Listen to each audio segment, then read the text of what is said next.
Good Sunday evening, everybody. Nice to see everybody. Welcome to a Sunday night edition of Talking Iowa Hawkeye Sports. Hopefully, we won't be so abrupt tonight leaving. Please hit that subscribe button. I didn't see what our subscribers were up to this week. I didn't get a chance, but hit that subscribe button. Hit the like button. That's really important. I want you guys to know that. It just takes a second. You don't have to do much effort. And it's free to subscribe, by the way. You don't have to pay any money. We don't charge here. And I would like to ask you guys to share it out. Share it to your friends. Let everybody know what's going on with this show. We're about to go into football season. This show's going to take off and go sky high. We're already averaging about 400 plus views after having 1,000 plus views there for a while. But we're sneaking back up there, and I fully expect once football season kicks off that we're going to be the hottest podcast on the internet. I want to be. All righty. You're so funny. You're so funny, Dean. I know. I mean, you're funny is what you are. So yeah, we gotta run our commercial for Cocaine Coffee, guys. Enjoy the commercial. It's really kind of a nice commercial. Well, maybe we're gonna do it. Maybe we're not. I think I need a new.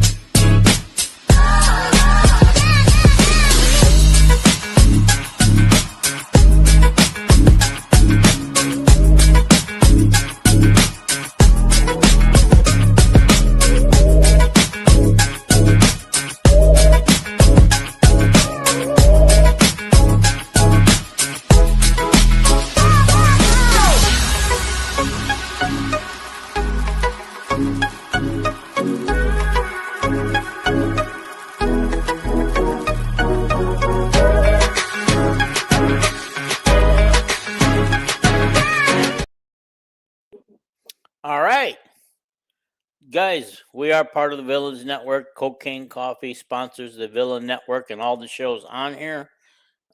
So please, when you go order your coffee, go to cocainecoffee.com and use the promo code VILLAINS15 for 15% off your order. And anybody else out there tried it yet? Anybody giving it a whirl?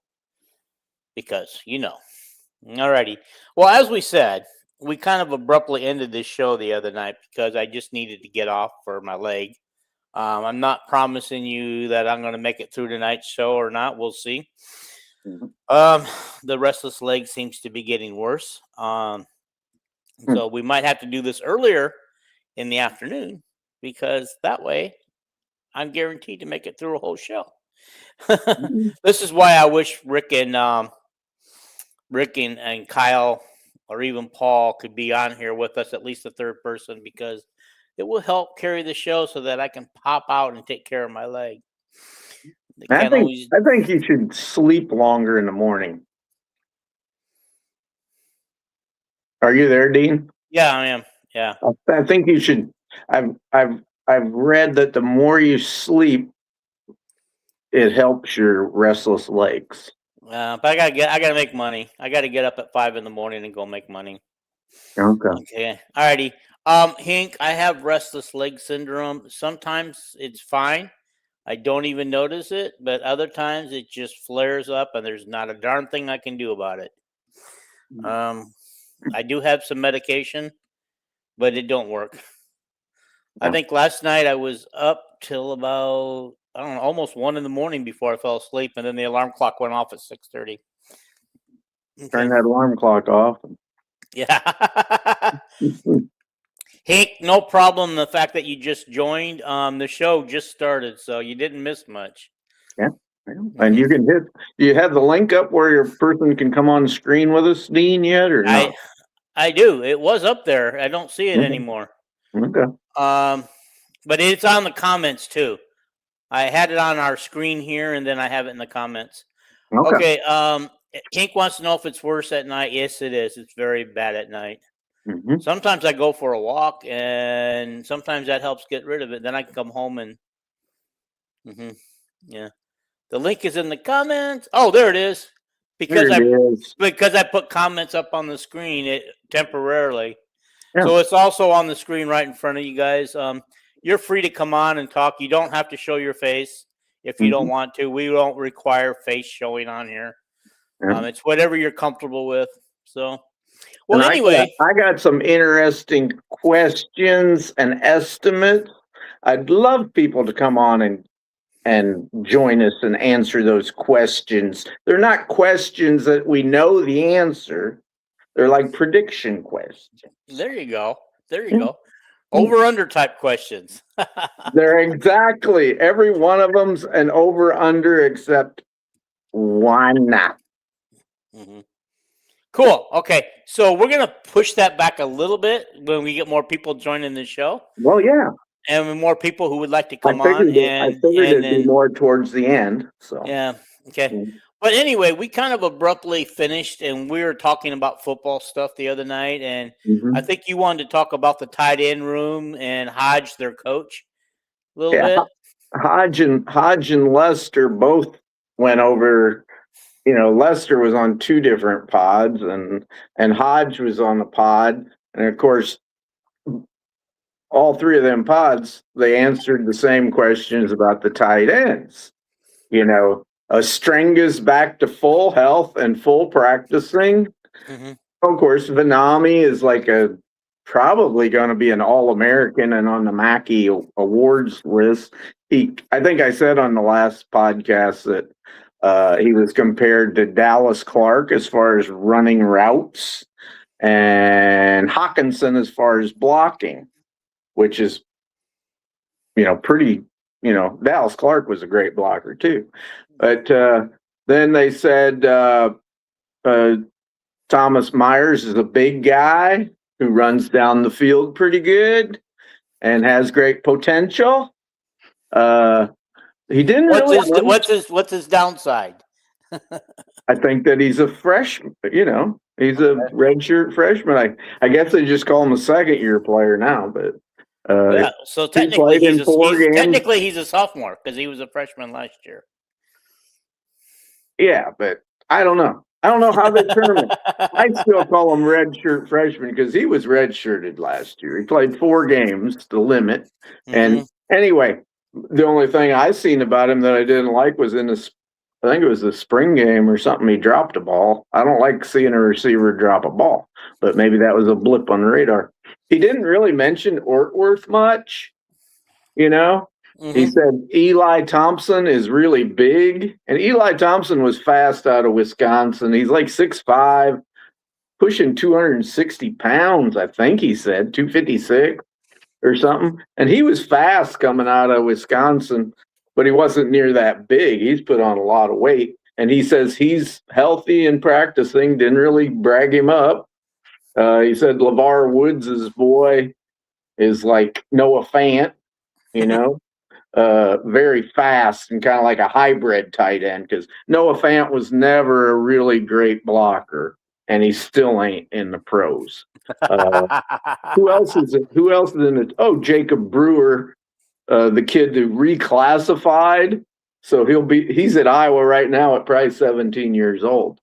He's a super duper prospect. He's about 6'5", and I think he came in at 239, which is he came in at a really good weight for a freshman. Is that all the tight ends, Dean? I think maybe. I don't have the roster right in front of me, so I got it right in front of me. Yeah, that's all of them except the walk-on, who came in as a wide receiver, and now he's a tight end. Is his name maybe Robbins? Maybe, and they got him up to 230, or is it Daniels? I don't know. Anyway, they got him up to 230 pounds and is very, he could be the next Vanami, that walk on that is Stecker's his name. Okay. He's a All right. walk on that could be special, Vanami special. Dallas Clark was a walk on. He's special, obviously, because he's a legend at Iowa. So yeah, this Stecker kid's really good. So Yeah, you that remember? was a tight end rundown. You remember? I think it was Scott Chandler who was our quarterback. Yeah, and his brother. I can't remember his first name, Nathan. Yeah. They converted him to a tight end, and I'm the one of the guys that predicted that early. I go, he just looks like a tight end. He has a tight end look to him. What I don't remember if he came. as? I think he came in as a quarterback. Oh, maybe, I don't know. I could be wrong. If anybody actually knows the answer, But but I just remember. The tight end Chandler. He's on the coaching staff now. So is he? Cool. Yep. He had such a great record at was it Liberty? I think the Iowa City school, they call it Liberty now. Maybe it was Regina. Was he the head coach at Liberty? Yeah, and you'd watch him play, and it was like they were so little, you'd have thought, how did they win? And I think they went to the state championship game the last 2 years, and now he's in and he helps with the tight ends and quarterbacks at Iowa. And I predict a long run at Iowa, unless he wants to go be a head coach in college someplace. But. Yeah, the guy that used to be a Hawkeye that coached at Regina, I can't remember his name. Or maybe he did. Marv Cook, yeah, that's it. He had a wonderful record there. And Marv Cook also hired Ed Hinkle to help him. And then also, the guy at Regina now is actually Tyler Ellsbury's dad. That's who the coach is there now. So okay, all righty. So we got a question from Hink. He just want to know, over this weekend, has Tom Kakert said any update on Daughtry? Oh yeah, just that his game started at 9:30 this morning. They won the championship. I watched the game on TV, on YouTube or something. They put a link up on 3, and he only scored 32 points. And Ben McCullum come and sat right in front of him before about anybody else at 8, an hour before the game, to make sure that Daughtry knew that his new dad was there. The interesting thing about Daughtry, I found out after the podcast. Everybody knows he's cousins with C.J. Jones and Brad Banks. Correct. What I found out afterward, and he's that Bolden guy that was a wide receiver in the NFL is also his cousin. And then I didn't know 2 more guys that played for Ferentz, Fred Barr, the great linebacker, and Antoine Allen. Yes, I know them both. I remember them both well. Well, yeah, is it on Antoine Allen or Antoine Johnson? I don't know. I think it's Allen. I think Kirk had 2 Antoines that played cornerback at Iowa. But anyway, them 2 guys are also his cousin. Wow. I know one thing. I'd have all 4 of them ex-Hawkeyes as honorary captains for the Iowa State game. Is that the game he's coming to visit? Yeah. Yes, it is. And of course, Matt Bowen's boy Grant is. Okay. So we got to put. He's the top. He's going to be a 5-star next year. If all these cousins, all these guys are his cousins, they need to put on full court press for us. But the question is, with all these cousins, the family's huge, and Daughtry was born after any of these guys played at Iowa. Does he? Yeah, these guys are old enough. His cousins are old enough to be his dad. Does he know any of them? It's like how families can be. It's like, but that was really interesting. Do you think Iowa has a good shot at him? Real quick, we're way ahead. We're favorites. Second favorite's been Miami. Okay. And then Michigan was the favorite with Iowa, but their coach left. So Okay. Alrighty. So Bob Hoffman wants to know, what do you know? Do you know anything about Harper Winter recently offered by Iowa? I know we talked about her a little bit on yeah, last podcast. we put her picture up on the last podcast. 5'9", 5'9". She was a freshman last year from Overland Park, Kansas, and hell, she averaged like 20 points and 8 assists and 7 rebounds. And she visited Iowa last year, and I know we put her picture up when she visited. It was the same game that Nation Williams and Jurok and All those 7 or Sorber. 8 girls were there. Oh, there was a pile of them. Chloe Nicholson and So far, we only got one out of that group. We only got one. and they're and then today I put up on websites on Facebook was Sienna Williams, who is she's like very secretive. She doesn't tell anybody who offers her anything.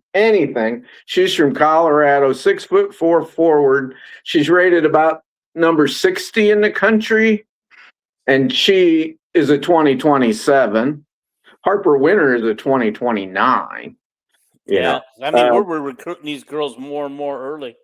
Yeah, and then, but what I wanted to finish was Sienna Williams from Colorado. She put out her top 6 today, and lo and behold, Iowa, Colorado, Utah, North Carolina,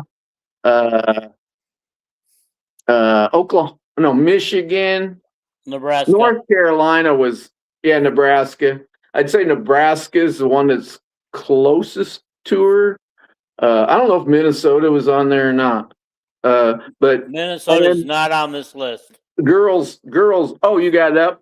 Yeah. Why was I trying to remember when you got it on the screen? Anyway, Colorado's a home school. Michigan's a pretty hot school. Utah's always been a good women's basketball school. And North Carolina's is a destination place. It's been a really good women's basketball program since Marion Jones played for them in like the 1990 or whatever. And it's a beautiful campus and beautiful area to live. So I don't know what she's thinking, but we're in her top 6. So yeah, that's cool. we got Destiny Manyow, Nation Williams, and her, and the girl from Minnesota. They're all 4 of them are big girls, and we need some big girls. What's the girl that what is the girl that we just left Stanford or decommitted from Stanford? And Jelena Guy, she's a she's going to be a junior in high school. She's a 2028. She is outstanding. Alrighty, reading more comments because they're starting to pile up on me here. Good. Daughtry is not making his Iowa visit to the Iowa State game. It would be nice if he would commit before then. And Hank would like to know, what about R.J. Evans? Well, R.J. Evans is arguably the number 1 player in this. By the way, Daughtry, if he came to Iowa, would be the highest rated Iowa basketball recruit since the number 1 player in the country named Connie Hawkins. But and Evans might be the number 1 player in his and he's visiting Iowa. Is it the Iowa State game too? He's going to visit it during an Iowa game. But Evans is wide open. Yeah, he's just outstanding. He's nothing like his dad. His dad was an interior player. This kid's more of an athlete out on the wing. I'm not going to say he's like Michael Jordan. That'd be stupid. But he's just he's got his dad's tenacity. When he goes to the rim with the ball, he's bringing the rim down with it. So that's good. Good to One hear. other point of news that way I won't skip it is Noah Wood, the number 1 freshman in South Dakota. he was offered by Tyler Sash today. And he is, I don't know how big he is. He looks like he's 6'4" or 5" or something, probably a guard or something. But he's either a 2029, which we think he is, or 2030, depending on where they call him a freshman, so we don't know exactly. He just rated the #1 freshman in South Dakota, and I don't know if that meant incoming freshman or last year freshman. Yeah, I don't know. Maybe they rate 8th graders nowadays. I have no clue. But okay. Bob Hoffman says, I remember Connie Hawkins, quite the player. Did he actually play games for Iowa? Just freshman team. Okay. Yeah, the freshman team had more attendance than the varsity did that year because of Connie Hawkins. So. Yeah. Too bad. Too bad it didn't work out for him. Yeah, it was all due to the FBI. So the FBI said he was involved with gamblers, and they pretty much told Iowa and the NCAA. There was like 7 guys. Doug Moe was one of them. The guy that ended up playing it. He actually played at North Carolina, and then North Carolina barred him because of the same investigation. And he's a famous ABA player, NBA player, and then coach for a long time in the NBA. Okay. Anyway, too much information, I know. Yeah. Since we're on men's basketball, let's move on and talk about more men's. Several of the players and McCullum spoke the other day. I did watch all those videos, but you think I could remember one thing from any of those videos?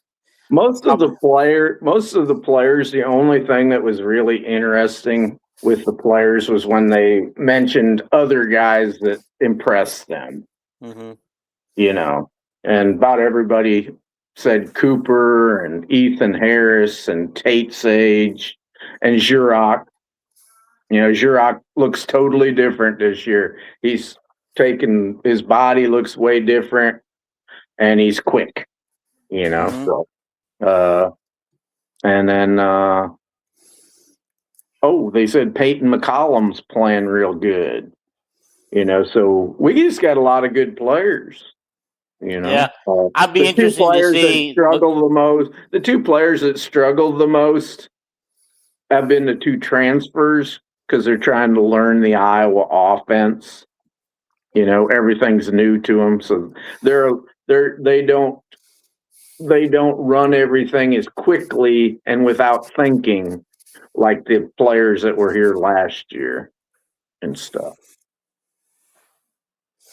Okay. The other thing I'd say about Ben, I kept saying, well, listen to him talk. He just sounds like Kirk. You know, it's all about working hard and in practice and do it and all this shit. And also think it's like, to me, reminds me of Dan Gable, Kirk Ferentz, and Lute Olson. You know, it's just the same connotation from him. You know, that everything's a hard day's work. It's a hard day's night. That reminds me of I've been working Ringo. like a dog. Yeah, you remember when the Beatles had the Abbey Road where they walked across that crosswalk in the Abbey Road? Paul had those barefooted. Yeah, Paul and Ringo recreated that in honor of their other 2 mates who are not alive anymore. But Ringo asked Paul if he would actually take his shoes off this time, and Paul said there wasn't any way, because he said the first time he did it without shoes, they told him to, and he said that the pavement was really, really hot on his feet. Then the rumor was that the shoes were off. That meant Paul was dead. I know it. Oh my God, he looks old. Ringo looked a lot. When you're 84, Ringo's 80. Yeah, Ringo's in his 80s too, but I would guess more like 60. Paul looks every bit of 80. Yeah. But he has nice hair for an 80-year-old. I wish I had his hair. Yeah. Okay. Moving on. Nick Slick says that Jurok was looking great. Okay. we don't get to see that. But I mean, I know they did put out a clip of the little bit of a scrimmage they were doing or a drill. So, what did McCullum have to say? Anything outside of his voice being so hoarse? He went through some of the players and pretty much said, that the point guard, Tyreek Coleman, he said he has really long arms, great length for his height defensively, and he's just got to get it here, that how we play. And very quick. He said very quick. And everybody's raving about Ethan Harris, how quickly he picks up. He's picked everything up, and he's so quick-footed and so long. And Ben says he's an off guard at 6'9", and he's not right now. If he's really fast, why not play off guard? What's the difference? Well, I like the way he's developing his team. He's got a lot of, he's got a tall post now, and he a lot of his guys 6'7", 8, 6'9" range, and that kind of reminds me of that Oregon team that beat our guys who we thought would make the Sweet 16 for sure in the tournament. Because Oregon played like that. They played with a lot of tall guys, and I would think that we're going to be tall. Overall, maybe we can compete with Illinois for height now. Yeah, because I think if we'd have had some height, we could have beat Illinois. Yeah, and Ben said the same thing. And the thing that was said about Ethan Harris is his defense is good for just coming in, and he will be by the end of the season. He will be an elite defensive player as a freshman. That's like. I think Trey Thompson has been a guy that you haven't heard a hell of a lot, in glowing terms so far. No, last year they glowed about him in the media days when they were interviewing. I can't remember who went, Bennett, and I don't remember who else went on that media day thing.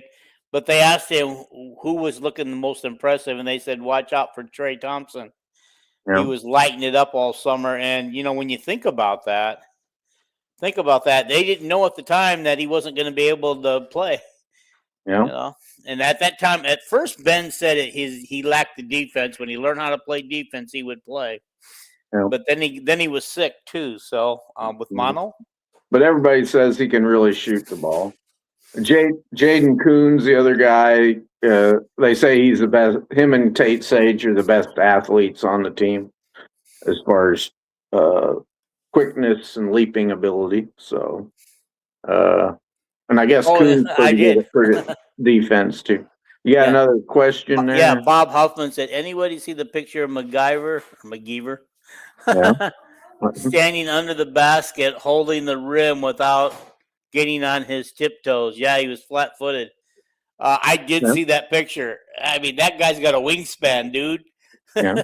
Well, I hope this guy develops. I hope this guy develops quick, because with all the 7-footers we got in the league, we need somebody who can go toe-to-toe with those 7-footers. Yeah. And it's nice that we actually got one for a change, because Purdue seems to load up on them every year. And I believe, how many does Illinois have? They have a couple of them too. Less one graduated. Yeah. Okay. But that's pretty much it. Just kind of what everybody's seeing in practice. And Ben, he's all about he commented a lot about the work that everybody has to do yet, which that's all he's about, is the work. And he said, they asked him, did you celebrate after you beat Florida? And he said, the heck no. He said, that was in the round of 32. He said, my first 3 times I won in the round of 32. He said, I lost the next game in the Sweet 16. And when I was in Division II, and he said, I went 3 years losing that next round. So no, we went on as soon as that game was over, we started preparing and putting in the scouting report for the next game. Yeah, And you can't go celebrating things like that. You know, you got to take care of business. There's plenty of time to celebrate and hoist the trophies and stuff later on. Yep. What's our next subject, Dean? Okay. Alrighty, I'm going to see which one would be more interesting to go into. I have the list right here. See, we got the WNBA stuff and the bail toss on my list here yet, but let's talk about the bail toss. I know that you kind of watched a little bit of it and who the winner was. I watched the last 2/3 of it live, and it went on and on and on because the two guys tied, and they kept having a throw off trying to go over 14 feet. It was, I think the winning was 13-10 or 13-6, something like that. And the winner was the walk-on center from Hawkeyes.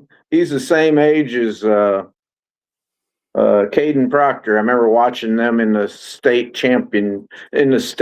football playoffs on TV, and me and Jason were messaging back and forth, and that Sama guy was running for all these yards, and he goes, "What about Proctor like that?" And I go, "He looks like he's bigger than everybody else," but I said, "I don't think gives the best effort."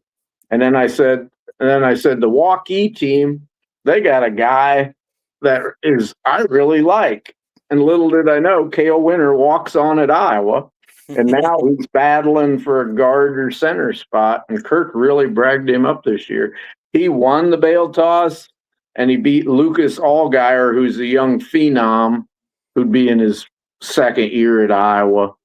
I think Allgaier will start at right guard, but we'll see. Eventually going to be a tackle.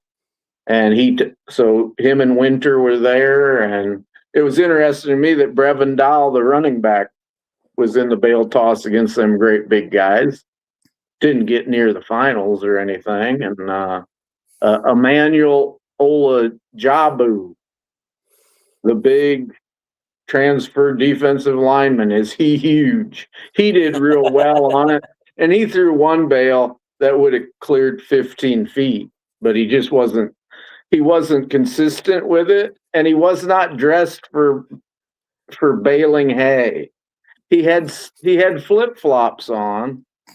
He had sunglasses on. Brevin No, Alabaju. Okay. The big guy I was talking about. And he had a towel that he kept balanced on his shoulder so he could wipe the sweat off his face. It was like, get rid of all that stuff and wear shoes, and you'd have won the competition. But he is huge. He's like YA Black. Maybe he didn't have any intentions, and he went and he got talked into it. I seen Lauk there as a cheer with him, cheering him on.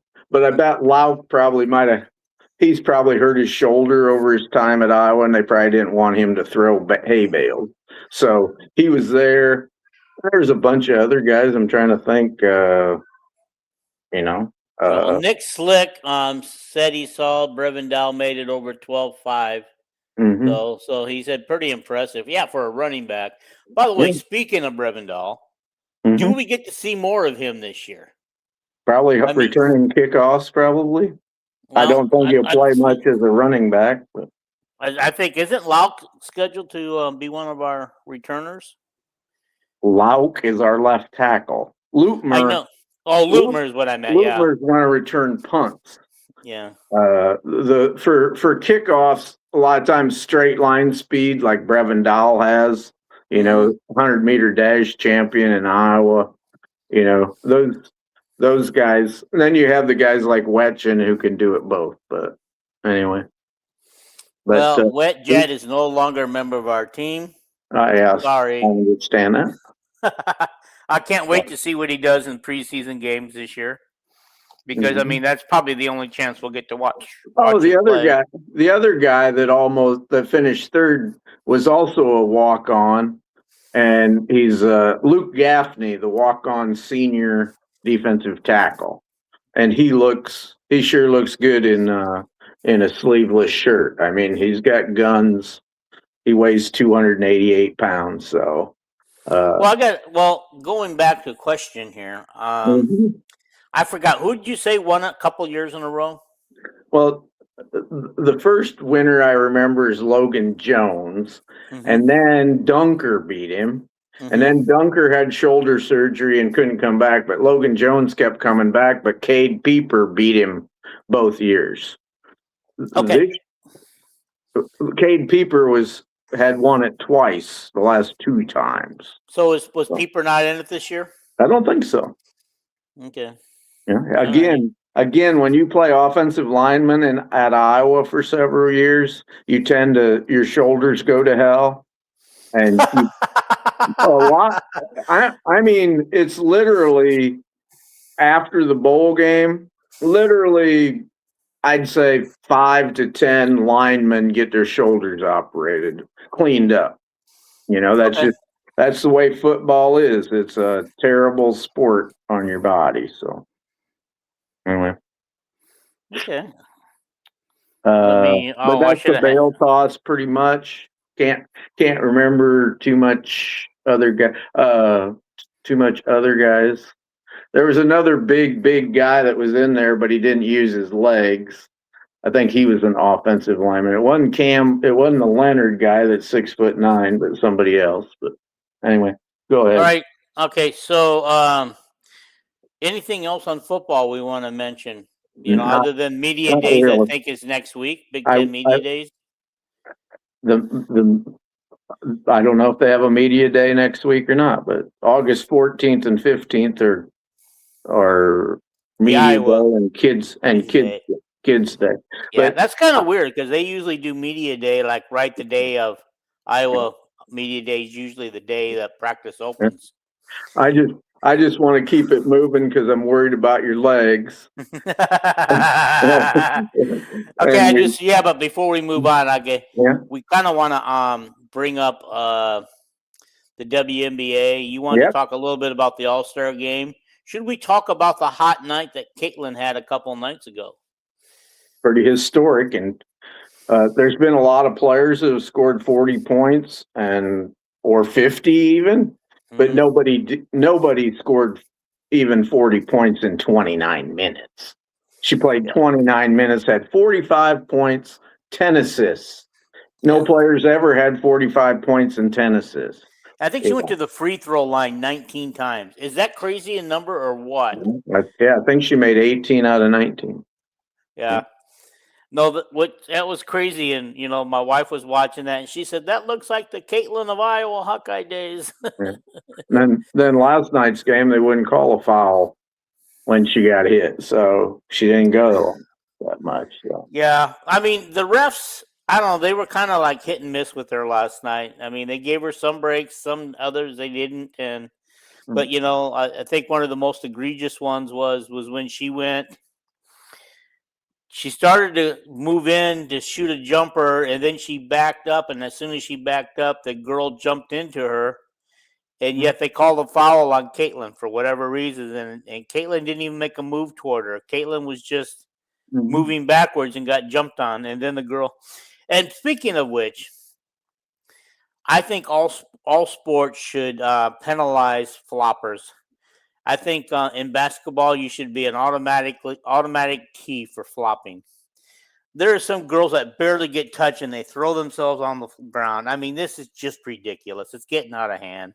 Yeah, I wish Caitlin got the whistle like Brianna Wilson does, because Brianna Wilson hit Caitlin in the face on a block, and she hit Kelsey Mitchell on top of the head with an elbow on a block, and then Kelsey got hit in the head again on a shot, and they didn't even review them, and Aaliyah Boston's boxing somebody out, and they spend 5 minutes looking at it as an egregious foul. They didn't call it as an egregious foul, but good God, Caitlin's like holding her face, and Kelsey's rubbing the top of her head, I'll tell you, those women are more vicious than the men are in basketball. I will tell you that. But it's ridiculous. And then Brianna goes in there for a shot, and if somebody's even breathing on her, it's a 3-point play. You know. But anyway, you got the viewership thing up there. Yep, I do. I thought you might want to talk about that. Since I can't read it, but it just those three things there, it just shows that Caitlin's games that Caitlin's on. It doesn't matter if they're on what network they're on or what, the viewership, is way higher than the other TV ratings for other teams and stuff. So I think it's I can read this for people if they want to. There wasn't hardly ever an WNBA game for 20 some years that ever had 1 million viewers, and now almost every one of Caitlin's is over 1 million, and the only ones that ain't is if they're on Peacock or something, where you got to pay a streaming fee, and then she only gets 800,000, which is a record, Well, I'm kind of mad. The game was on Ion the other night, and Ion on my CV box was playing regular TV shows, and then but when I went over to YouTube was playing it on Ion, so I don't know what was going on. But I did find the game, but I got into it late because I was looking at a different location, so to watch it live. But yeah, it was fun. Those two games were very fun last night, and it was just kind of nice to watch the Fever pull away and make an easy win out of it last night after being down 13 points. They kind of came back and then, by the way, after Caitlin's 45-point game, that was the first game for the Indiana Fever last night. Was the first game that they sold out. The Caitlin effect. So. The Caitlin effect, as always. So we're gonna. All righty. Did you want to talk about the All-Star game a little bit on that? Because I think you put that on your list. Yeah, because the rosters came out. Caitlin and Paige, as the number 1 and 2 voters, are the captains of the team, and then Cooper and Witherspoon picked the teams. And Caitlin, I think, really got a good roster with the best player in the world, Asia Wilson. I mean, Asia's great. She got the Shepherd off Asia's team, that great forward who assists, rebounds, scoring. And she got Aaliyah Boston, right? And she got Olivia Miles, who is just spectacular. Plus a bunch of other players like Eurofin and stuff like that. That was my only comment on the All-Star game. I think it's the 25th. Is that a week from today or yesterday or something? That's Saturday. It's a week from yesterday. Maybe it's the 25th. I don't know. Yeah. All righty. I'm going to play that commercial one more time, and then we're going to come back and have fun with your questions. Okay.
Alrighty. As I said before, go to cocainecoffee.com and punch in Villains15 for your promo code to get 15% off.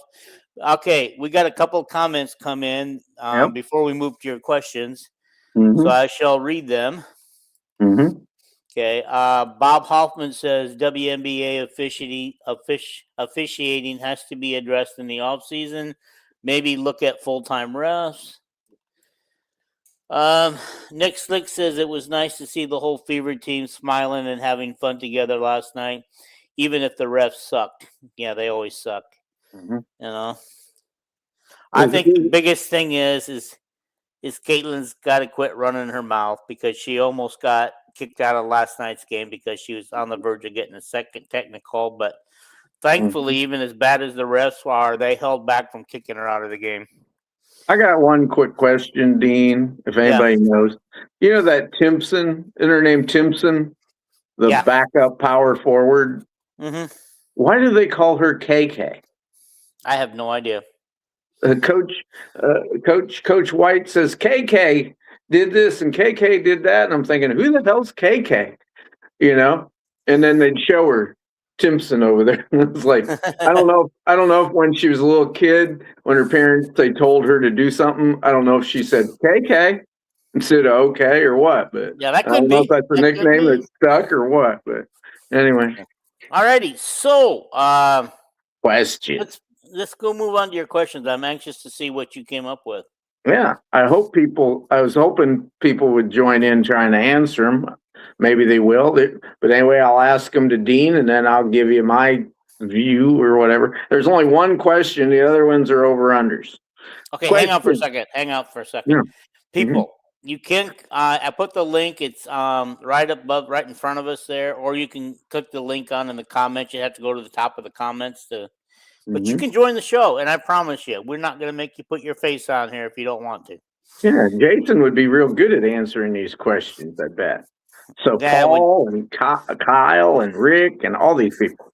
Anyway, There was only one question. Okay. And this one I don't know how to answer it.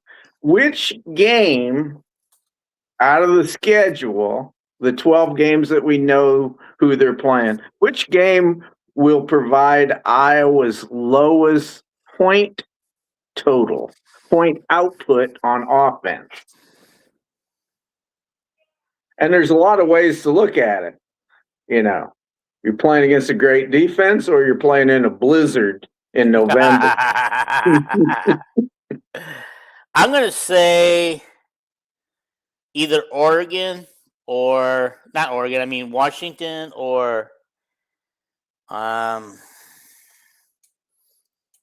possibly Ohio State. Okay. What do you got?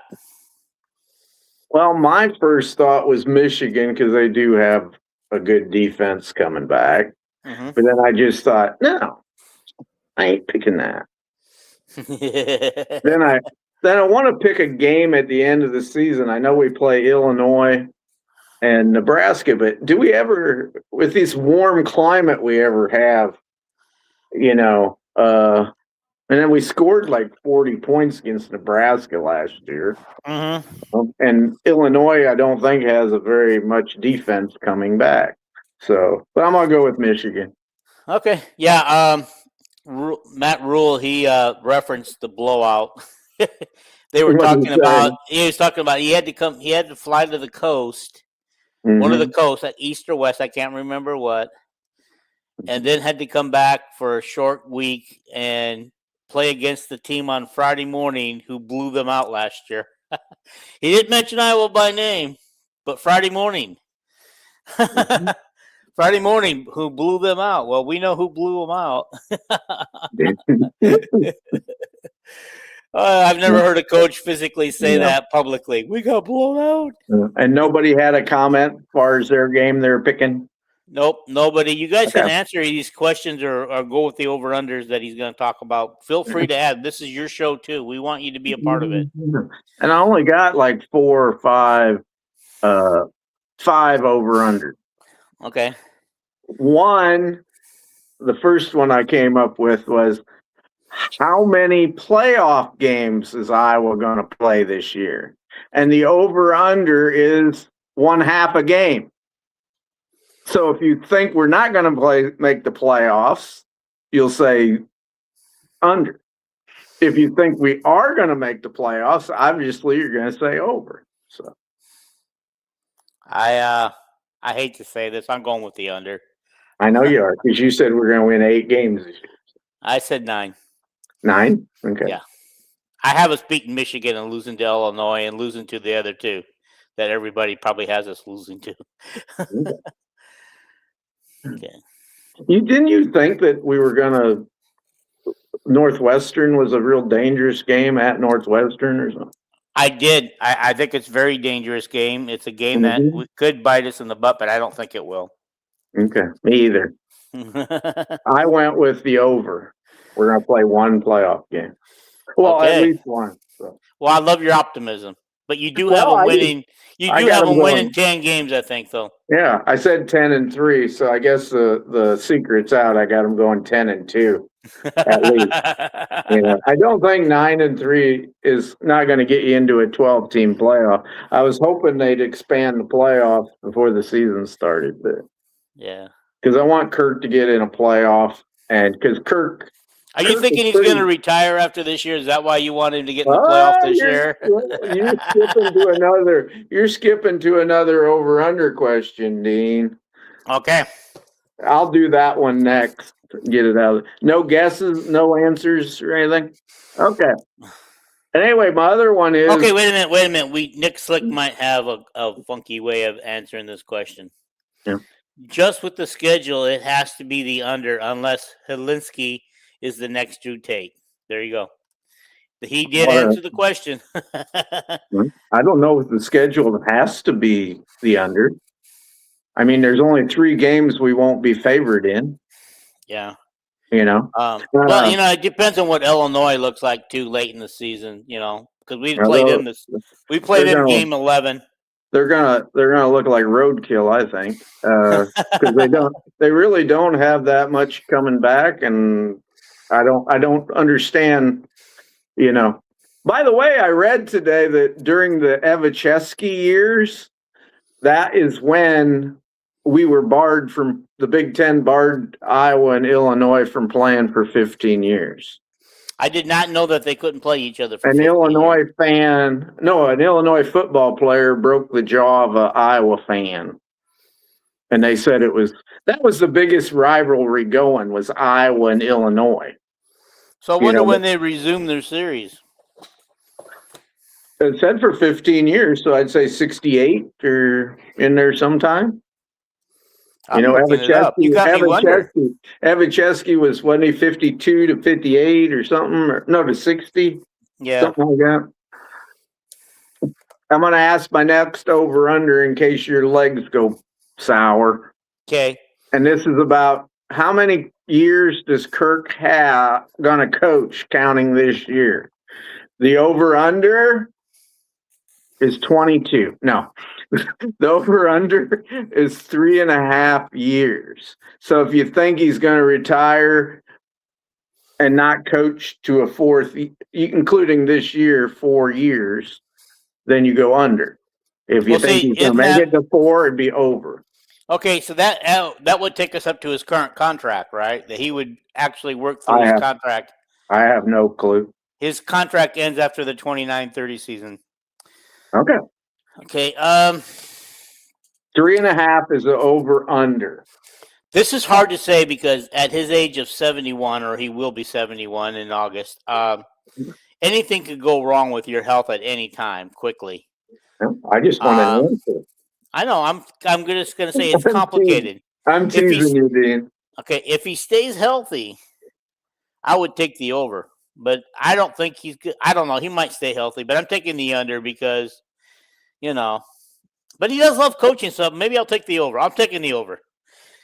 I'm definitely taking the over because I know he is pissed, and they're going to give him an extension to the contract, and he's going to blow by Woody Hayes' Big Ten conference wins to grind it right into him. Well, man, I thought he already had that. No, he has a Big Ten win record. Not if it's just Big Ten conference wins, I think he needs like 12 or 13 to catch Woody. Just conference games, Dean.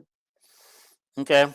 Yep. And as far as staying healthy, he worked across the street from the hospital. I bet they give him a complete physical cancer search, arteries, everything every year, Dean. So. Oh yeah, I know they do. See any comments or anything? There is. Oh yeah, Bob wants to know about the games they took away. Well, they took them off, so he's down to, is it 209 or 211, something like that for his all-time wins. Only took off one Big Ten win. I think it was, who did we play that first Big Ten game win with McNamara? And I don't even know that he finished the game. I think he played in it and got hurt, and we won the game. And they took it away from Kirk for no real reason. Well, everybody would agree with that. Yeah. Hang on. I think I have a solution to the question. By the way, the last time we played Illinois before they got banned was in 1952, and we didn't play them again until 1967. Yeah. And then we also, when Evacheski come to Iowa, we upset Ohio State like 9-0 or something. Evacheski had a bad team, but we upset Woody Hayes, who was undefeated at the time. And Woody Hayes hated Evacheski ever since. But that was the first time we had played Ohio State for some ridiculous amount of years. I read that today. Why we didn't play Ohio State for 20 years or whatever, I have no clue. But there's some reason that Iowa and Ohio State doesn't play as often as we do other Big Ten teams. I don't understand it. I really don't. And they haven't been to Kinnick since the Woodshed game. And the funny thing about it is they were scheduled to come to Kinnick in 2020. Okay. But they didn't, obviously, for obvious reasons. You want to? Okay. So what I was going to say is, was McNamara, did he play 23 and 24? Yeah, he played last year was 25, so he played in 23 and 24. But you said the first Big Ten win was Michigan State 2017. But that would have been 1, 2, 3. So that was the 4 games right there, the 4 games that we won. He won. Yeah, okay. But and there was a Penn State loss, but we lost before that. I say we should have gave up the loss myself. Okay, we're going to take 4 wins away from you, but the 4 losses you had that season, we're going to give those to you as wins. So it's a win-win. Actually, we were 10 and 4 that season. Yeah, that was the Cooper DeJean punt return year, right? Yeah. Yep. So. Yeah, the year we lost to Minnesota 12-10. Oh shit!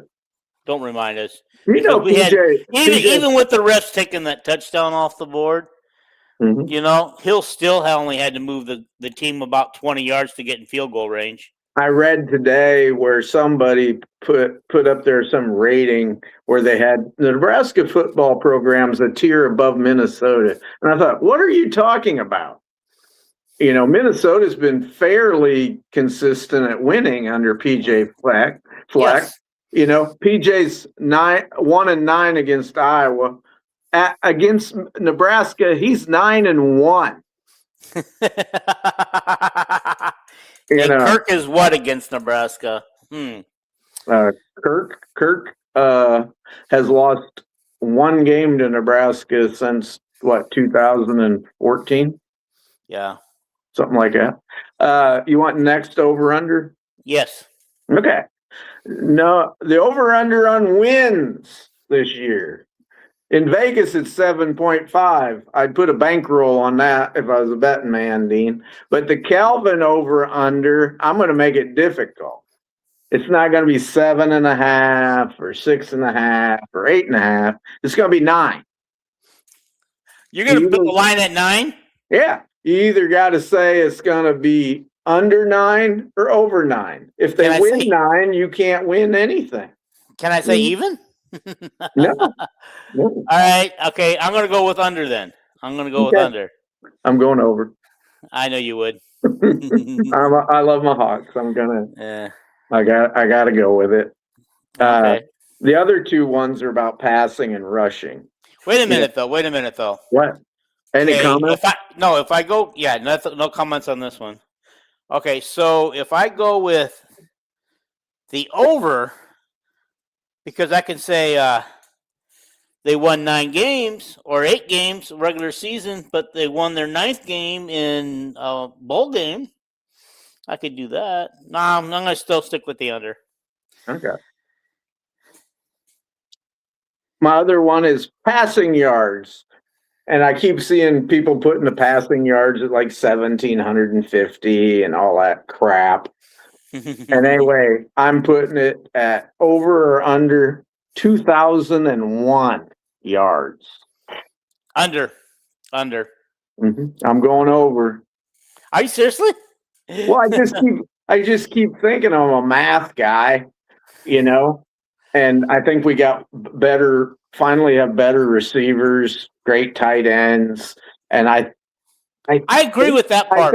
I think we don't know what we have at quarterback our yet. Our 2 quarterbacks will be way better at passing than Gronk was in the first 4 or 5 games. Because Gronk was either injured, nervous, trying to get used to it or whatever.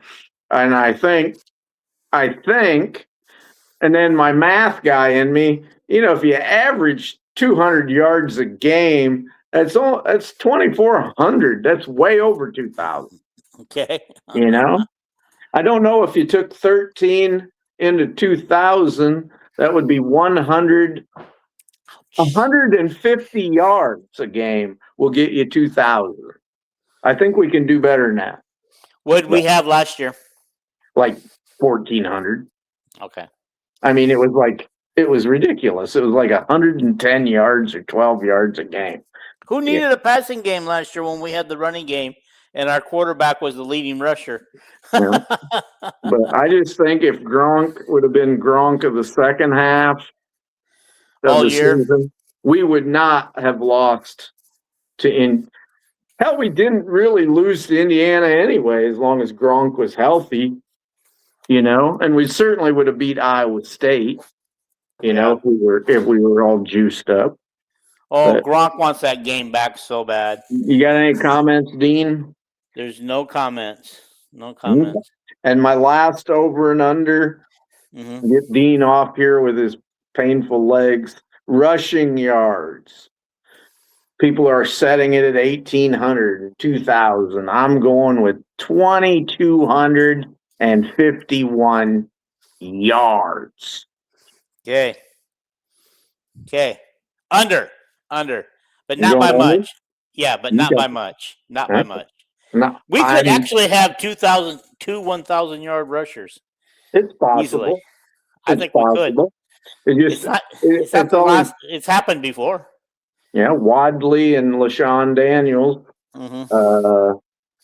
I don't know that it happened. I know we had 2 guys that got over 900 with Owen Gill and Ronnie Harmon, and Ronnie Harmon broke his leg in like the 10th game against Michigan State, but and you never know about, I was going to say, you never know about any of our starting running backs, second string. They could be having a great year and, get hurt.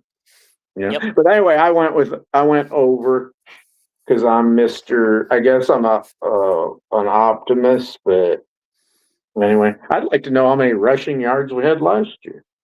I have no clue. You can't look in your book, Dean, because my book is outdated, but AI is not outdated. AI. Yeah. Artificial insemination. How many rushing yards did the University of Iowa Hawkeyes have in the 25-26 season? 2,300 total. There you go. An average of 176.9 per game over 13 games. Our quarterback will not get as many yards this year, but I bet we get just as many yards or more. Okay, I made a mistake when I said Gronk was our leading rusher last year. He was our second leading rusher. Moulton had like 880 or something. 878.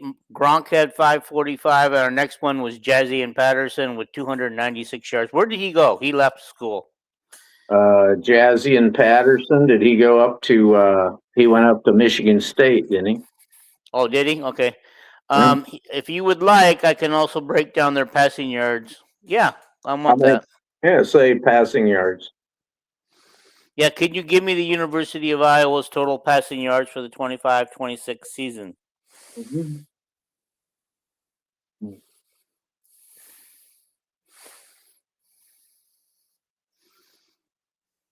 1861, 143 average per game.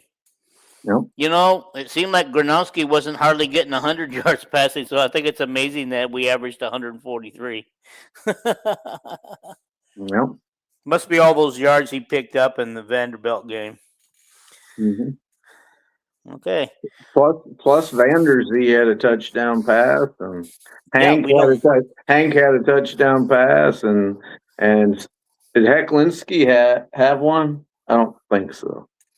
No, I thought Hecklinski did have one. I thought he rushed for one. He ran it in. Yeah. Oh, okay, I don't remember a passing. No, yeah, he only got one touchdown. He only got one touchdown. That he rushed for it. Lester was mad at him on that pod. He said he run it in, and he said all he had to do is underhand toss it to, I think it was Ortworth it was Michael Burt. Oh, okay. And he goes, why come you didn't give Burt a touchdown? And he goes, well, it was simple to run it in, which to me, Hecklinski made the right decision, but Lester said he didn't.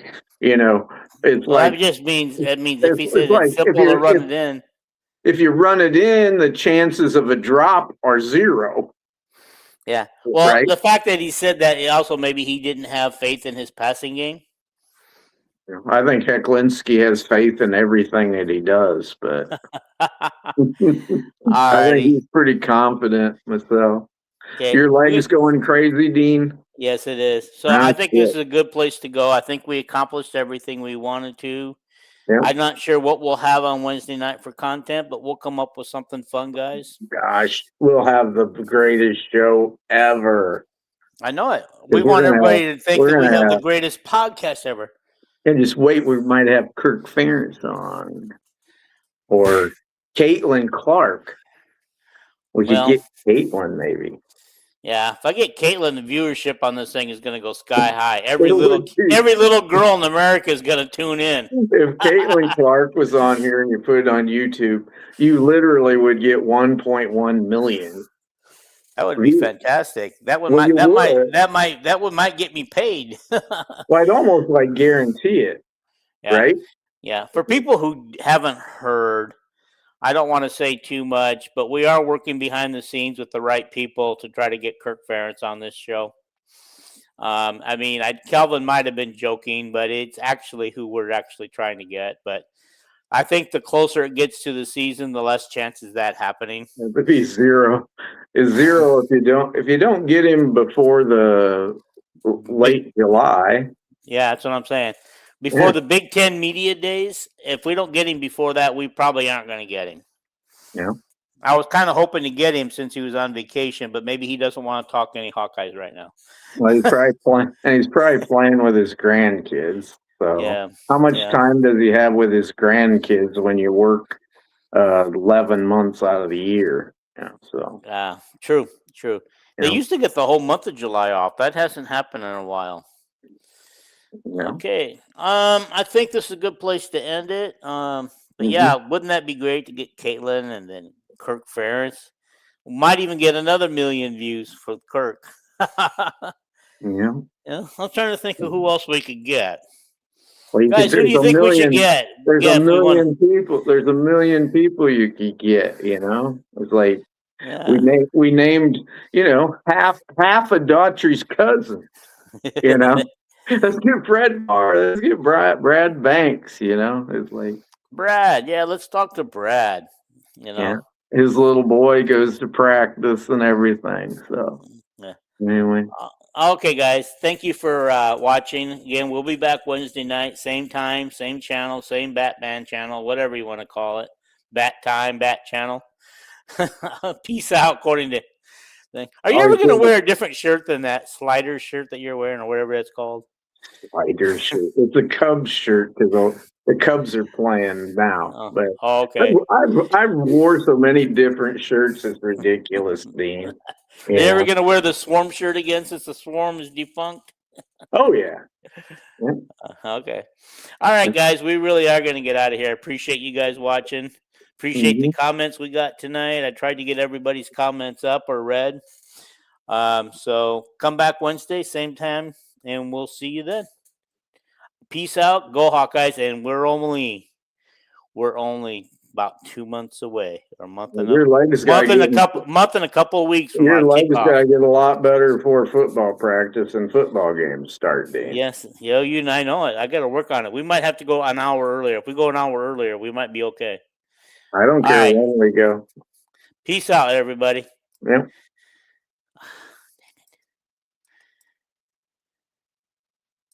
Maybe. Remember the last time you guys had to fill the show because I couldn't get out?